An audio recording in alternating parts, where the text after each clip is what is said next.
I was just listening to a podcast. Listen to a lot of podcasts. Every now and then, I'll listen to Ryan Holiday. If you're not familiar with him, he's philosopher, Stoic philosopher. Has some good stuff. Some I just don't have much interest in, but I happen to be curious about the topic that he had on today. Was talking about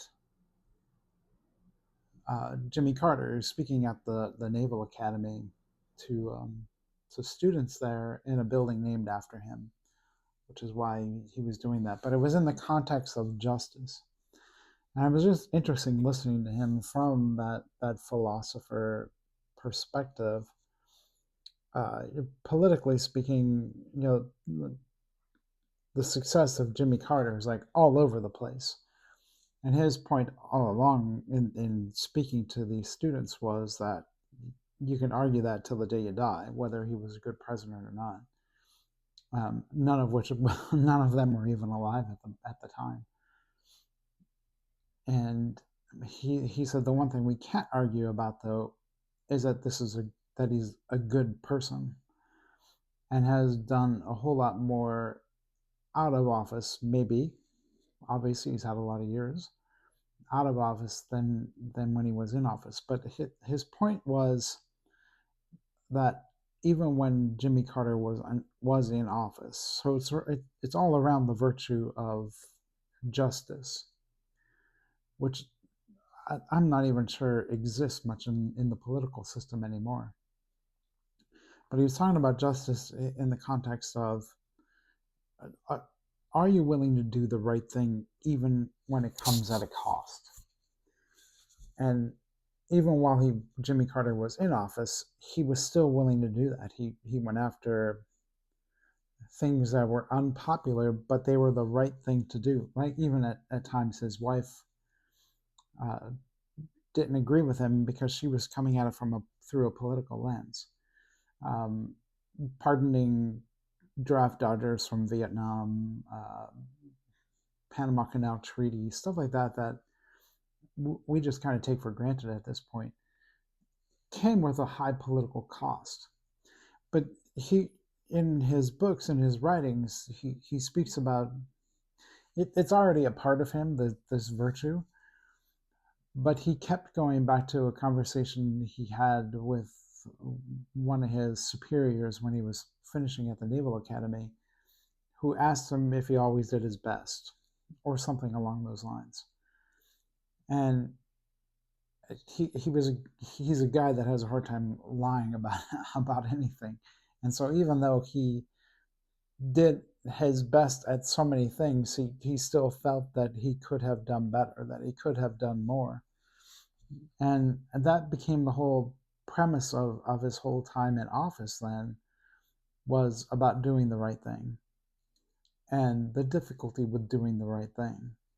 And if you've ever been in a situation where you have to do something that goes against the grain of what people want or expect because it's the right thing, you know that there is a high cost for it. There just is. I mean, I was in there. I found myself in that position in ministry several times when you have to get up and preach about different things going on in the world, and how do you do this knowing that you're navigating some difficult waters, some challenging waters. But like him, there's this piece of me that I can't not do the right thing. Like I just everything in me is going to push me in that direction, and I can't not do it because I'll just continue to feel unsettled time and time again until I say this is the right thing and we got to go this direction, so let's do it, or say this and all of that kind of stuff. So it's been it was interesting to listen to that podcast because I know what that's like to be in that position. Maybe not at such a high a cost as someone like Jimmy Carter would face, um, but definitely in my own life. And so, what do you do? What do you do in those moments when you know a choice you have to make is not popular. It seems so childlike to even have that conversation, and yet we find ourselves in that day after day after day, having to make tough decisions. But we know that we have a job, we have to make money, we have to put food on the table, we have all these responsibilities, and a lot of those responsibilities get in the way of doing what's right because the cost is too high. And I get that. I get that entirely.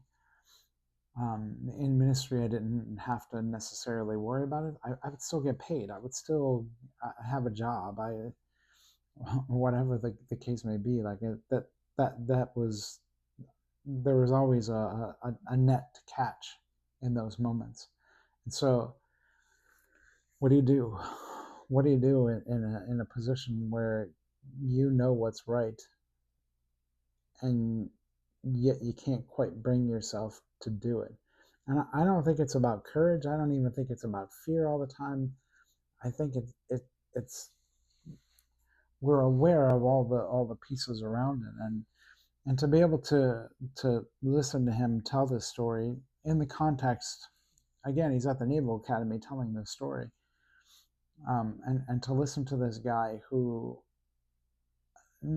probably knew that he wouldn't make it beyond his first term in office, and was often seen as weak in many ways, from what I remember and from what I gather from. I mean, I was still a young kid at that time. That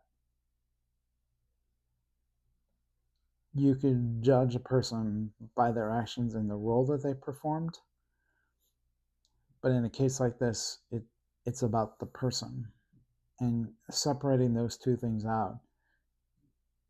Ryan Holiday's point was, you cannot deny the fact that this person did good, that this person did the right thing, even when he knew that it was going to come at a great cost. And my guess, if I had to guess, because I've been there, I've been in those situations, probably tortured himself over having to make a decision about doing the right thing in the face of the backlash that would come. Something as simple as, yeah, which I didn't know this, had put solar panels on the White House. And we're talking back in the 70s. Now, I mean, if you drive anywhere out west, there's solar panels everywhere. That he did it back in the 70s, and then they were removed immediately when he was out of office, almost out of spite for the whole thing. And yet they're that on the political side, they're the battles that we often find ourselves in, because no one wants to do what's right. Oftentimes people don't want to do what's right.